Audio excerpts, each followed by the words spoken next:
Rusty's selling his camper. Tim follows suit and sells the Goldwing, and tips for Nomads.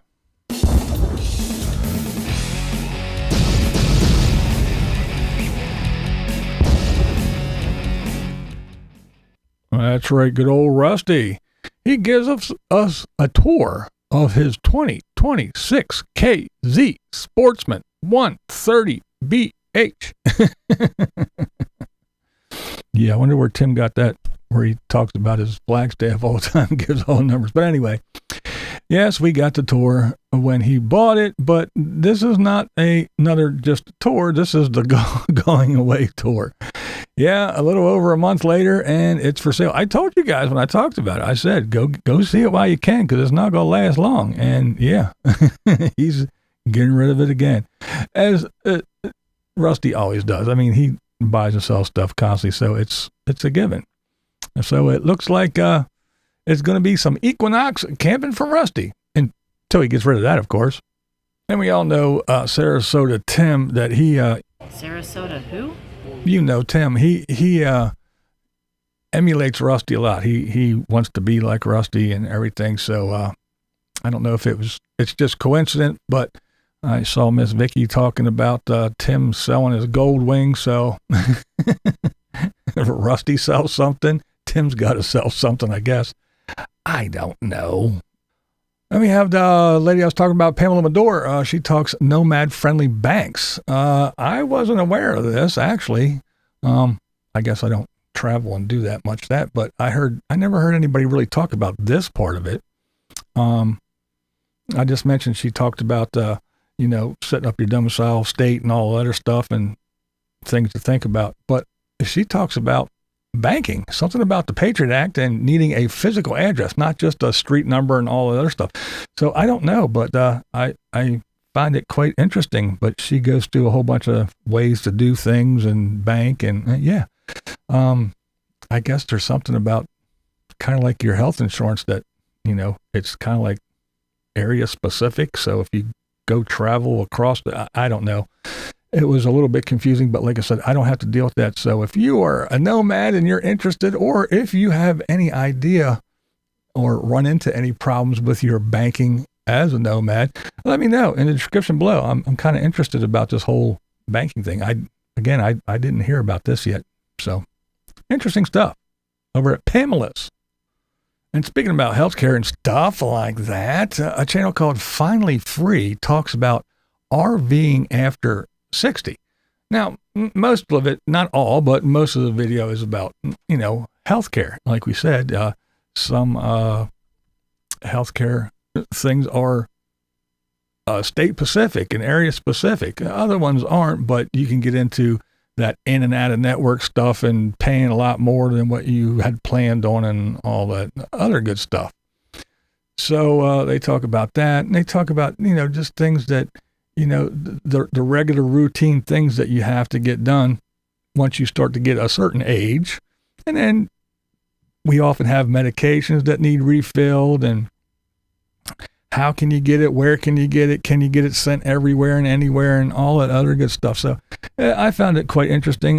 That stuff I am familiar with and did hear about before being a nomad. And then they talk a little bit about other things, like family things, like when you're on the road and, you start, your kids are grown, but they have kids. So you don't want to miss all your grandchildren's everything, all their events and birthdays and graduations and all that other stuff.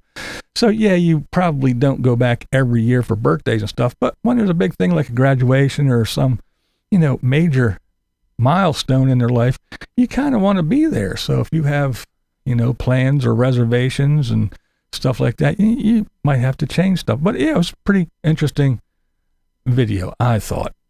And then we have Anna from Anna's Adventures. She is at Catherine's Landing. Interesting place. Lake Mead area stuff. But yeah, it was pretty cool. Lots of scenery and stuff. Not a whole lot of, talking in there. Been there a little bit, but yeah, it's mainly a lot of scenery and at this Catherine's Landing place. Pretty cool. Pretty interesting little spot. All right, and that is going to take us to the comment of the day. So the comment of the day is, hey, Mr. Views, just wondering, is there anything you haven't done? If you worked at half the jobs you claim to have enough experience to be able to offer, criticize others, you would have to be 150 years old, if not older. Sorry for the run-on sentences, and I'm just reading what the comment was. So that's the comment of the day. Have I worked a lot of jobs? Hell yes, I did. Well, I started at McDonald's, and then I worked at a deli, slicing meat and cheese to order. And this was my first job, so I was still in school. So I had those jobs. And then I worked at a bronze foundry, got laid off. I worked at Fruhoff building tractor trailers, got laid off. And then I went back into the foundry because they were hiring again. And then that place closed down altogether. So I became a dislocated worker, if you know what that is. And then I worked at a steel mill making high-pressure seamless cylinders. And I got laid off. I worked for United Airlines in a hangar. I quit. The pay was very low, and I needed more money. I hung wallpaper. That's right. And I even made salads and subs on the cold side in a pizzeria bar, and I delivered pizza occasionally. I was an owner-operator of a portable sawmill with my wife. Things went a little bit wacky there with her raising a family and then her health issues. We sold the sawmill, and I went back to work for someone else. I worked construction, and that included a little bit of everything. I hung drywall, laid carpet, painted, poured and finished concrete, and so on and so on and so on. Minor electrical, roughing in some plumbing, and just whatever the thing needed. And here's the thing, that for a lot of the early years, I was running lights for bands on the weekends, and I did that up until not that long ago. I stopped for a while, but then got together again with some folks, and I did that again, and that paid.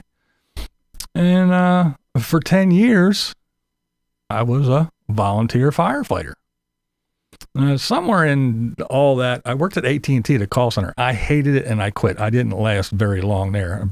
I don't even think it was 6 months, but yeah, it sucked. I hated it. I didn't like it at all. Now, seeing how I'm old, back then, my grandfather and other people, the older folks, they got a job and they worked at the steel mills around here that closed down. They worked there for 30, 40 years. My grandfather, he had his job for 37 years until he retired.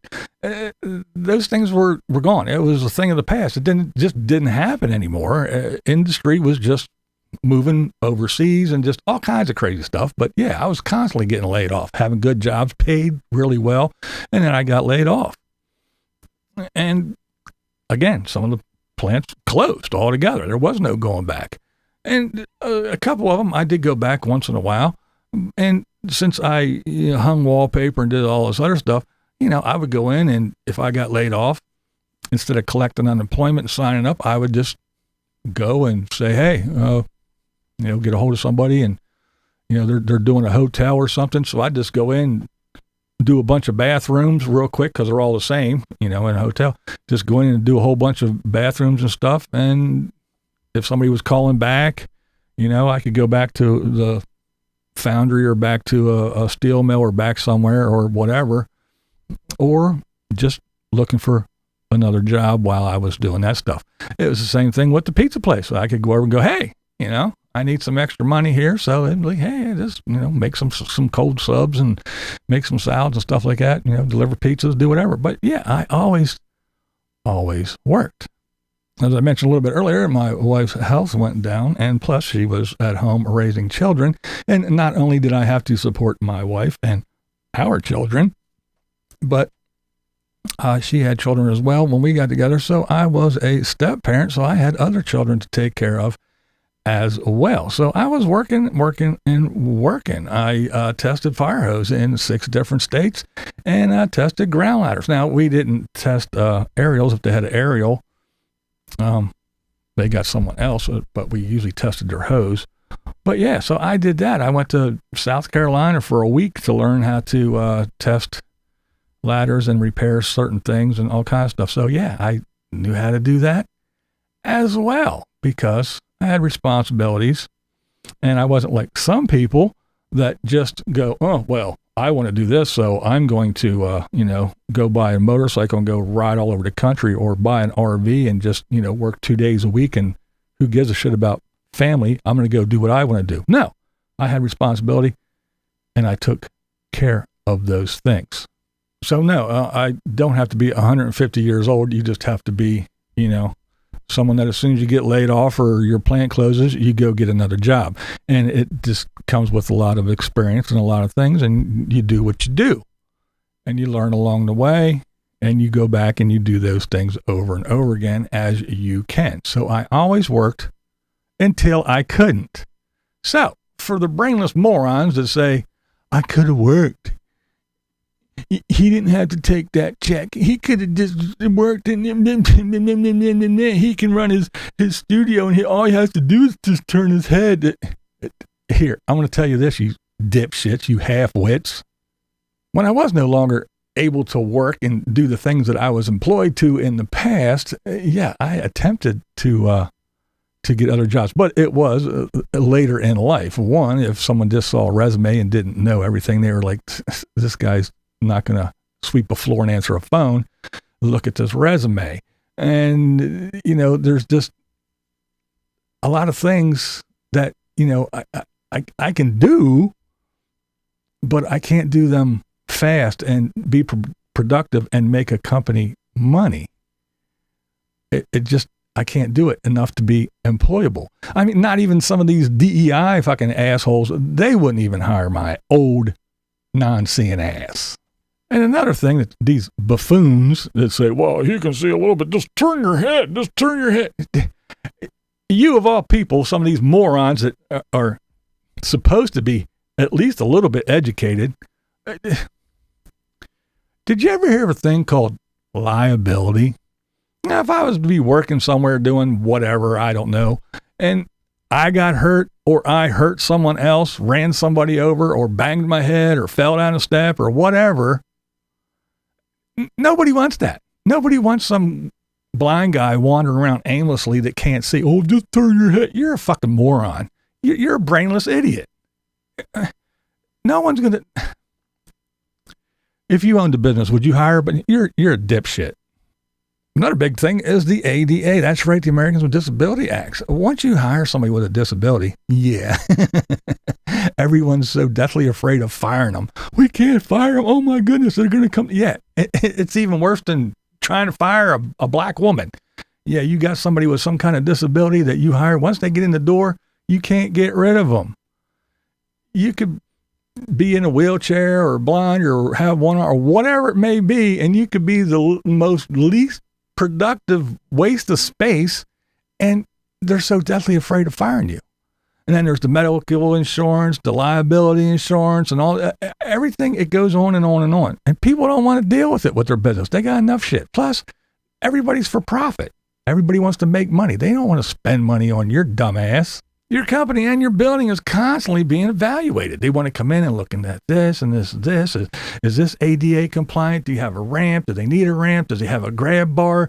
Does he need something special for a computer or this or that? Is a doorbell? They go through that shit all the time, and nobody wants to go through that bullshit either. But you people are so dumb. Oh, this you can see you. Shut up. You're a moron. And yes, I can do things. I can do most things better than the ass clowns that say dumb shit that I should be doing stuff. Yeah. Can I run my studio? Sure can. Hell yes, I can. It's mine. It was set up by me, for me, you dumbass. Just because you're able-bodied and can't do shit, you can't do anything half as good as I can, you think, You're just mad because you got to get up and go to work and you can't sit at home and do fucking nothing. So shut up. Maybe, as dumb as you are, maybe you can get a check for being mentally handicapped, you ass clown.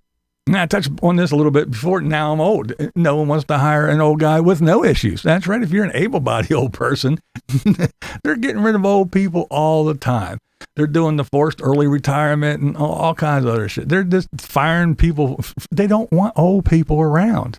They just gone. And young people don't want to work, so they just want to get rid of everybody.